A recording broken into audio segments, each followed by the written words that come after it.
완전 최근은 아니지만 그래도 좀 최근에 이렇게 인터넷 뉴스들을 보면 학폭 관련된 이야기들이 많이 나온 것 같아요. 학폭, 그죠? 유명인들의 동창들이죠. 유명인들과 같이 학교를 다녔던 동창들이 저 사람은 학생 때 폭력을 했습니다. 뭐 이렇게 학폭 미투들을 올렸죠. 그런데 이제 그런 미투들이 뭐 이제 법정 공방으로 가는 사례도 있었지만 다 이렇게 사실로 밝혀지거나 인정을 해서 뭐 지금 촬영하고 있던 혹은 뭐 운동 선수들은 그런 그 시즌을 마무리하거나 아니면 아예 그냥 이렇게 은퇴 비슷하게 하는 사람들도 있던 것 같아요. 저만 아는 이야기 아니죠? 여러분들도 많이 봤죠? 그죠?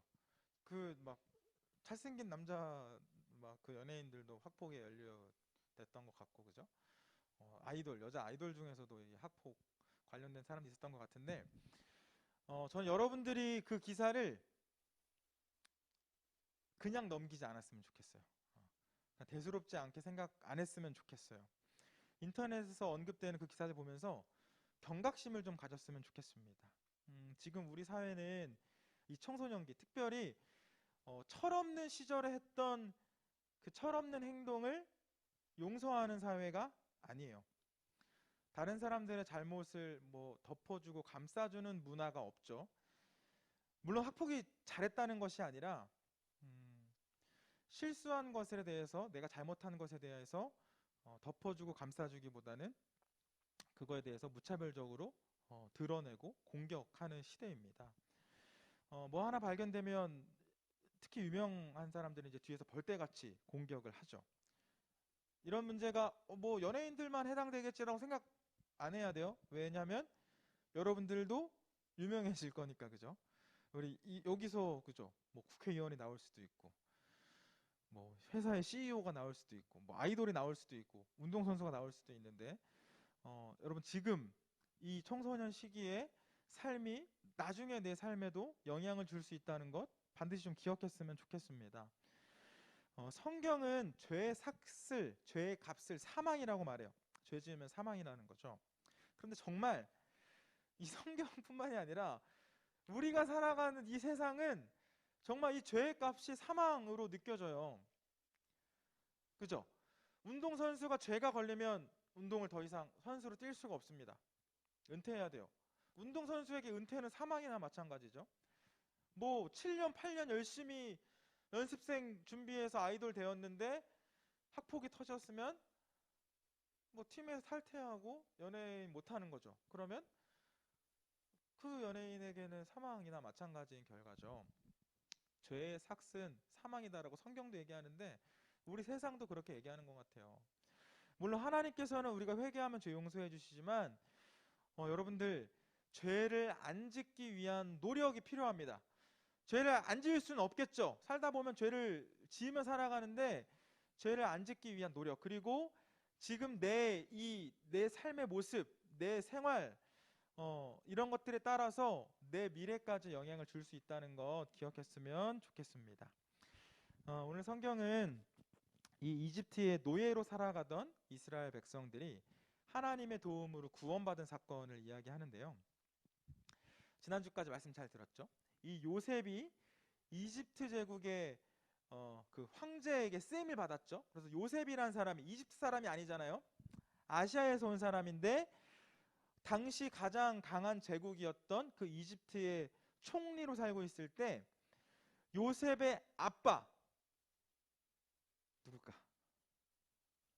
맞추는 사람에게 선물을 드리겠습니다. 요셉의 아빠가 누굴까? 관심도 없는 것 같아서 요셉의 아빠는 야곱이죠. 야곱. 그죠? 야곱의 가족들이 다 같이 이집트로 넘어와서 살게 됩니다. 왜냐 아들이 그 총리로 있으니까 그때 그 황제는 요셉을 좋게 봤기 때문에 그 땅 안에서 굉장히 좋은 땅을 줘요. 농사도 잘 할 수 있고 동물들도 잘 키울 수 있는 그런 기름진 땅을 그들에게 줍니다. 그런데 학자들은요, 이 당시에 여러분 이 세계사 공부하는 친구들은 세계사 재미있게 공부하는 친구들은 이거 재미있게 봐도 좋을 것 같아. 학자들은 이 당시를 이집트의 15대 왕조로 보고 있거든요. 그러니까 이집트가 막 피라미드도 쌓고 뭐 스핑크스 이런 거만 만들 때 굉장히 강했는데 항상 강했던 건 아니었어요. 그러니까 이집트 왕조의 한 13대, 14대 이 정도 왕조 시대 때는 힘이 좀 약해졌다고 합니다. 그런데 이제 그 당시 주변 민족들이 조공 바친다고 하죠.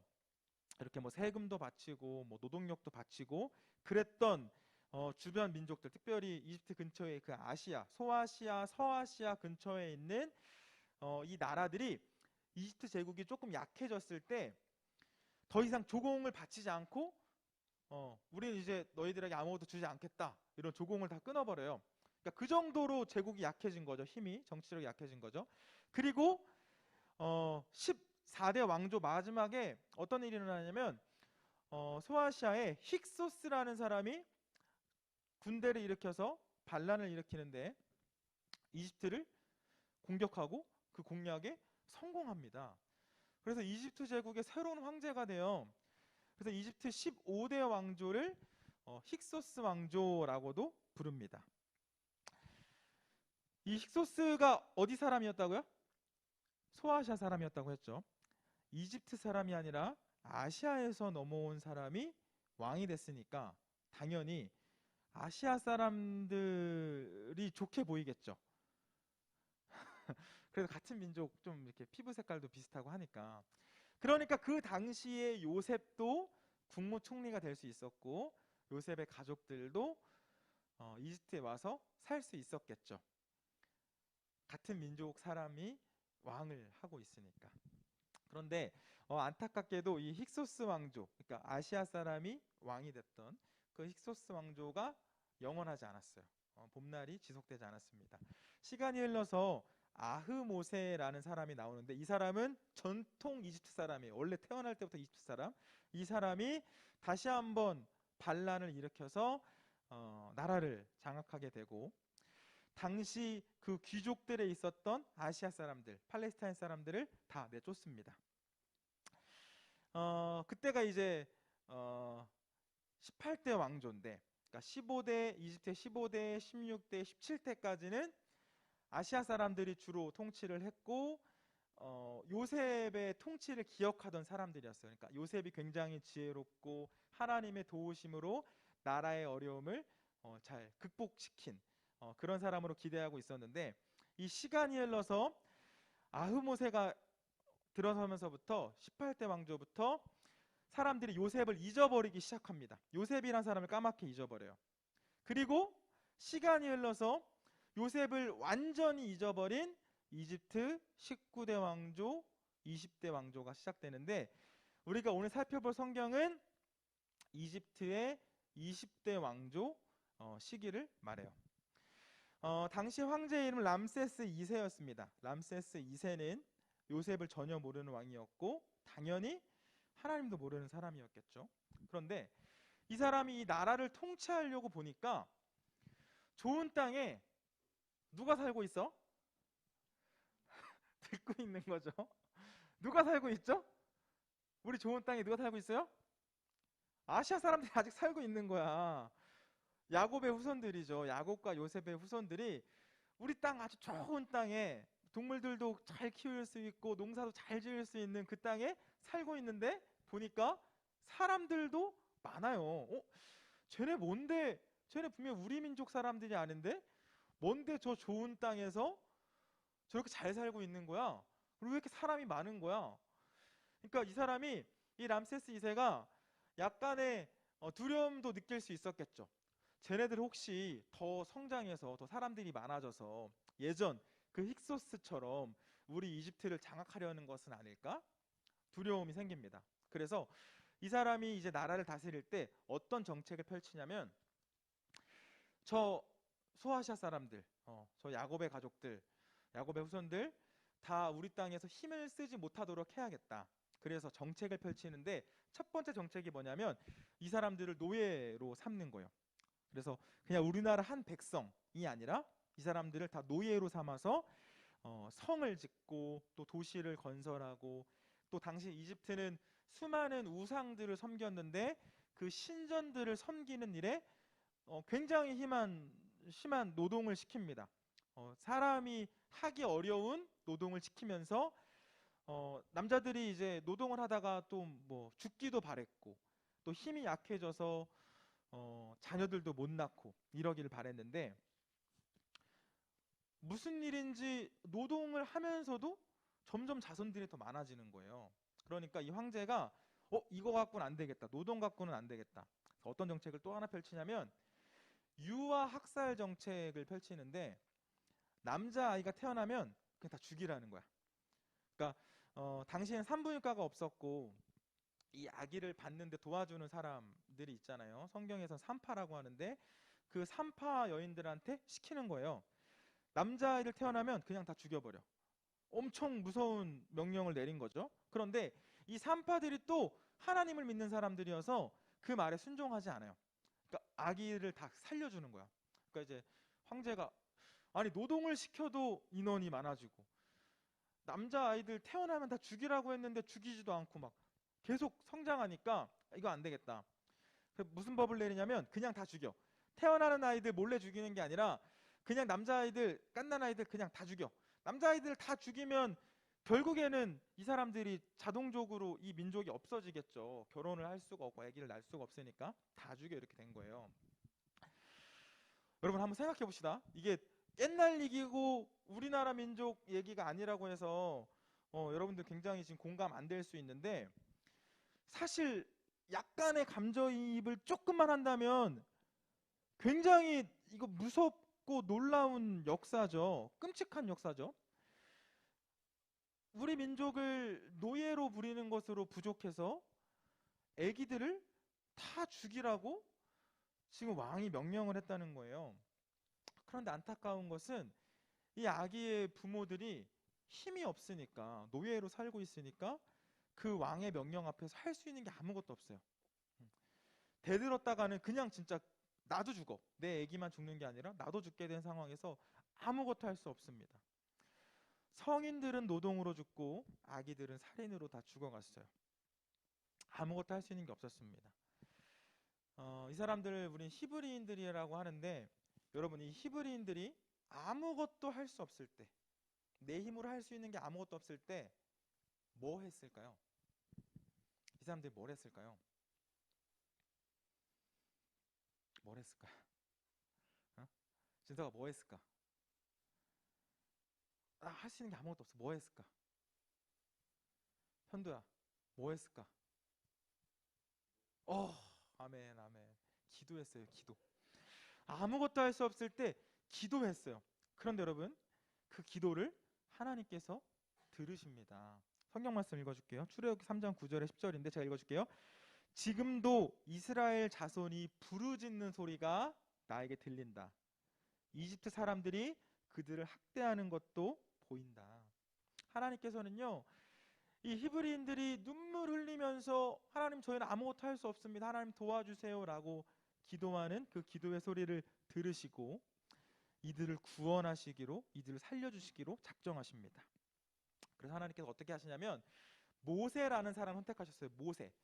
사실 이 모세를 잘 해주려면 한 4시간 설교를 해야 되는데 우리 이번 주만 하고 또 넘어가야 되기 때문에 간단하게만 그냥 모세가 누군지 설명하고 넘어가면 모세는 이 유아 학살 정책이 펼쳐질 때 태어났던 사람인데 그러니까 죽었어야 됐어요. 태어나자마자 죽었어야 되는데 기적과 같이 살아났고 목숨을 건졌고 그러니까 이 모세 또래 남자아이들은 그냥 거의 다 그 당시에 다 죽은 거예요. 친구들도 없어요. 이 모세만 좀 기적과 같이 살아났고 그런데 나중에 이제 살인자라는 누명을 써서 도망자로 살고 있을 때 특별히 광야에서 아무도 없는 곳에서 도망가서 도망자로 살고 있었을 때 나이는 80살이나 되었을 때 하나님께서 이 모세를 부르신 거예요. 이 히브리 민족들을 구원하시려고 모세를 이 지도자로 세워서 히브리 민족을 구원하시려고 모세를 부르신 거예요. 그러니까 하나님께서는요 지금 힘 진짜 세고 막 군사 훈련도 잘 되어 있고 뭔가 이집트의 황제랑 한판 붙어가지고 싸워서 이길 만한 사람을 지도자로 부른 게 아니라 광야에서 숨어 지내고 있던 할아버지를 부르셨다는 거예요. 그러면서 말합니다. 야 모세야 내가 너희 민족들을 구원할 건데, 살려줄 건데, 너가 내 대신 일을 좀 해야겠다. 내가 너를 백성의 지도자로 세울 거야. 그러니까 너가 내 대신 일을 좀 해야겠다. 이렇게 하나님께서 모세를 찾아오셔서 말씀하셨어요. 그러니까 이 하나님의 부르심 앞에서 모세가 반응을 어떻게 했을까? 와, 하나님 감사합니다. 역시 세상은 모르지만 하나님은 저를 알아봐 주시는군요. 제가 이집트의 그 황제를 꺾고 우리 민족들을 구원하겠습니다. 라고 이랬을까요? 그렇게 안 했겠죠. 하나님 지금 무슨 소리 하시는 거예요? 네, 좀 잘못 들었나? 하나님 지금 무슨 소리 하시는 거예요? 저는 힘도 없어요. 말도 잘 못해요. 친구도 없어요. 저를 따르는 사람도 없어요. 제가 어떻게 백성의 지도자가 될 수 있고 또 저 강한 제국의 황제와 싸울 수 있습니까? 저 아무것도 못해요. 라고 이야기했어요. 그때 하나님께서 모세에게 뭐라고 말씀하시냐면, 야 모세야, 걱정하지 마. 쫄지 마. 너가 하는 게 아니라 내가 할 거야. 너희 눈에 이집트의 황제가 강해 보일 수 있지만 내가 더 강함을 보게 될 거야. 라고 하나님께서 말씀하셨다는 거예요. 여러분, 당시 이집트는 전 세계에서 가장 강한 제국이었습니다. 군대도 가장 강했겠죠. 그런데 하나님은 어떤 분이셨죠? 온 우주 만물을 만드신 분이죠. 이 우주의 주인이시죠. 하나님은 이 세상의 주인입니다. 군대가 아무리 강해도 창조주 하나님 앞에서는 연약한 피조물일 수밖에 없었어요. 하나님께서 그 이집트를 무너뜨리시고 그곳에서 이 노예로 죽어가고 있던 이 히브리 민족들을 구원하시기로 작정한 순간 이집트의 군대, 이집트의 황제가 할 수 있는 것은 아무것도 없었습니다. 상황이 역전된 거예요. 이전에는 히브리 민족들이 자기 힘으로 할 수 있는 게 아무것도 없었지만 하나님께서 이들을 도우려고 한 순간 이제는 이집트의 사람들이 할 수 있는 게 아무것도 없었어요. 성경 보면 사실 이 모든 것이 좀 순조롭게 진행되지는 않았던 것 같아요. 모세가 이집트의 그 황제를 찾아가서 야 하나님이 우리 백성들 다 탈출시켜주래. 이집트에 나가서 따로 살게 해주래 라고 말했을 때 당연히 이집트의 그 황제가 그 말을 듣지 않겠죠. 어떤 알지도 못하는 건 아니야. 사실은 목사님이 설명을 안 하고 넘어갔지만 이 모세는 이집트의 왕자로 크긴 컸거든요. 근데 야 너 오랜만에 나타나가지고 지금 무슨 쓸데없는 소리 하는 거야? 뭐 요즘 살만해? 그러면서 막 더 힘든 히브리 민족들에게 더 힘든 노동을 시키고 더 강하게 나옵니다. 왜냐하면 하나님을 믿지 않으니까 하나님을 믿지도 않는데 무슨 내 노예들을 데리고 나가겠다고 난리야. 그러니까 화가 났겠죠. 그러니까 더 막 노동을 시키는 거예요. 하나님께서 차례대로 이 이집트에 10개의 재앙을 보내시고요. 마지막으로 10번째 재앙을 내리셨을 때 이집트의 황제가 완전히 무너지고 이제 하나님을 향해서 항복을 선언하는데 그 마지막 10번째 재앙이 뭐였냐면 이집트 땅에 있는 모든 첫째, 사람의 첫째, 그리고 동물의 첫째들까지 다 죽는 재앙을 내리셨어요. 한 민족의 첫째만 빼고. 어떤 민족일까요? 당연히 히브리 민족이겠죠. 하나님께서 도와주시겠다고 생각하신 민족. 하나님께서 말씀하시는 거야. 내가 마지막 재앙을 내릴 건데 첫째들 다 죽일 거야. 그러면 이집트의 황제가 항복할 거야.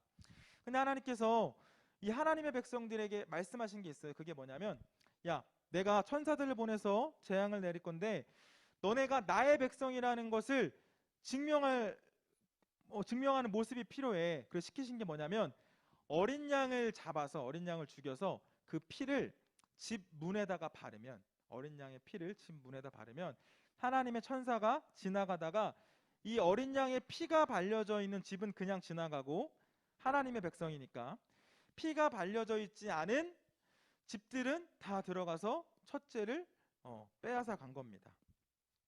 여러분 계속해서 강조하는 것처럼 당시 이집트는 가장 강한 제국이었지만 하나님이 더 강했어요.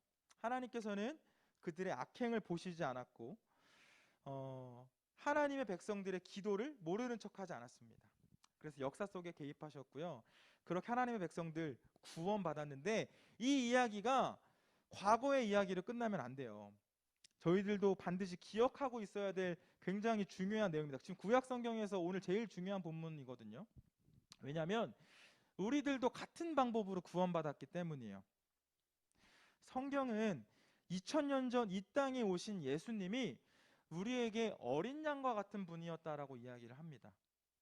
어린 양은 하나님의 백성들을 하나님의 백성인 것 하나님의 백성들이 하나님의 백성인 것이라는 그런 증명이 되는 도구였죠. 그 어린 양의 피가 2000년 전 이 땅에 오신 예수님께서 우리들 때문에 피를 흘리셨고 우리는 그 예수님의 피로 인하여서 하나님의 백성인 게 증명이 되었다는 겁니다.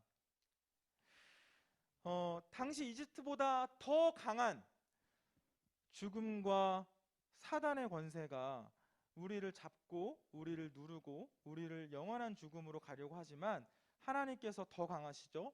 그 강한 권세들 다 끊어내시고 예수님의 피로 우리에게 새 생명을 허락해 주셨다는 거예요. 그리고 예수님께서 부활의 첫 열매, 십자가에서 돌아가셨다가 다시 살아나셨기 때문에 부활의 첫 열매가 되셨기 때문에 죄와 사망에 지지 않고 이기셨기 때문에 예수님을 믿는 우리들도 영원한 생명을 얻을 수 있게 되었다라고 하나님 말씀하십니다.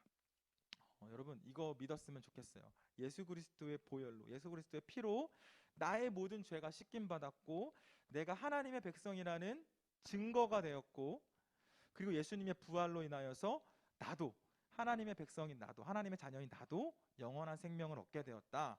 이거 믿는 우리 청소년들 되었으면 좋겠습니다.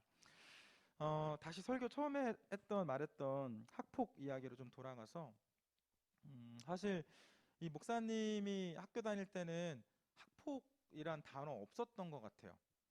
그러니까 물론 학교폭력이라는 말은 있었지만 지금 여러분들이 알고 있는 학폭이랑 내가 알고 있는 학폭이랑 이미지는 좀 달랐어요. 그냥 좀 생각해보면 약육 강식의 세계였던 것 같아요. 힘센 친구가 힘이 약한 친구를 괴롭히거나 때려도 뭐 크게 이상해 보이지 않았던 시대였던 것 같고 왜냐하면 선생님들도 이렇게 체벌, 폭력에 가까운 체벌을 하던 시기였으니까 아마 목사님보다 더 위에 연세가 있는 선생님들은 아마 더 그런 것들 경험하셨을 텐데 학폭이 있는 시대는 아니었지만 그런 학폭 비슷한 것들을 저도 이제 경험했던 적이 있었어요. 생생해. 초등학교 5학년 때인데 초등학교 6학년 누나들이 저를 그렇게 괴롭히는 거예요. 6학년 누나들이 형들도 아니고 누나들이. 근데 당연히 힘으로 싸우면 제가 이겼겠죠. 그죠? 근데 왜 괴롭힘을 당했을까? 여자랑 싸워서 지진 않았을 거 아니야. 그죠? 그때도 물론 키는 작았지만 그 6학년 누나들의 형들이 우리 학교에서 제일 무서운 형들이었었어요. 친구들이. 그래서 이 누나들이 나를 괴롭혀도 내가 이 누나들한테 함부로 하면 그 무서운 형들 일진이라고 하죠. 그 일진 형들이 또 날 찾아와가지고 나한테 뭐라고 할 게 분명하니까 그냥 괴롭힘을 당하는 건데 그냥 당하는 건데 당연히 싫겠죠. 짜증도 나고 무섭기도 하고 그래서 이렇게 내가 괴롭힘을 당할 수는 없다. 저희 형한테 도움을 요청했어요. 저희 형은 저보다 11살 많거든요. 제 초등학교 5학년 12살이잖아. 그러니까 우리 형은 그때 몇 살이에요? 23살이죠. 이미 군대도 갔다 오니까 아저씨잖아요. 아저씨 성인. 그래서 형한테 뭐라 했냐면 형, 나 학원 갈 때 나 좀 데려다 줘. 얘기는 안 했어요. 무슨 일인지 얘기는 안 했고 형이랑 좀 친했기 때문에 나 좀 데려다 줘. 그리고 끝나는 시간에 맞춰서 나 좀 데리러 와줘. 그러니까 학원 갈 때까지 형이 데려다 주고 또 올 때까지 또 이제 학원 끝나서 형이 맞춰서 와가지고 나를 데리러 오는 거야. 그러니까 그 누나들이 저를 건드릴 수 없었겠죠.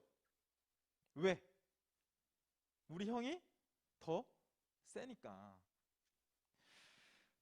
제 힘으로 할 수 있는 게 없었어요. 왜냐하면 내가 대들면 그 6학년 형아들한테 또 더 큰 어려움을 당할 수도 있으니까. 하지만 저희 형이 함께 하니까 상황이 완전히 달라졌어요. 그 6학년 누나들이 저를 봐도 아무 말도 못하는 거예요. 욕도 못하고 오히려 도망가고 숨는 것을 보게 됐습니다. 여러분, 여러분들, 저와 함께 여러분들이 살아갈 이 세상은 참 강해 보입니다. 세상에 비해 저희들은 좀 연약해 보이죠. 나는 흑수저를 물고 태어난 것 같은데 이 세상은 금수저 물고 태어난 친구들, 다이아몬드 수저 물고 태어난 친구들이 잘 살아갈 것만 같은 세상처럼 보이고, 명문고 명문대 가지 않으면 취업도 못할 것 같고, 또 뭐 연애도 결혼도 못할 것 같고, 내 힘으로 내가 어떻게 살아갈 수 있을까? 나는 공부도 그렇게 잘하는 것도 아니고, 정말 연예인들처럼 얼굴이 굉장히 잘생긴 거나 예쁜 것도 아니고, 우리 부모님이 뭐 굉장히 능력자도 아니고 권력자도 아니고 우리 집은 돈이 그렇게 많은 것도 아닌데 내가 과연 이 세상에서 어떻게 살아갈 수 있을까? 나는 아무 힘이 없는데, 아무것도 할 수 없는 것처럼 느껴지는데, 하나님께서 오늘 말씀하십니다. 내가 함께 할게. 걱정하지 마. 쫄지 마. 두려워하지 마. 여러분, 세상 강해 보이죠? 우리 하나님이 더 강하십니다. 그 이집트의 황제를 꺾으신 하나님께서 여러분들과 함께 하십니다. 우리 약할 수 있지만 하나님이 강하시기 때문에, 우리 할 수 있는 거 아무것도 없는 것처럼 느껴질 수 있지만 하나님께서 다 하실 거기 때문에 우리들 승리할 수 있습니다.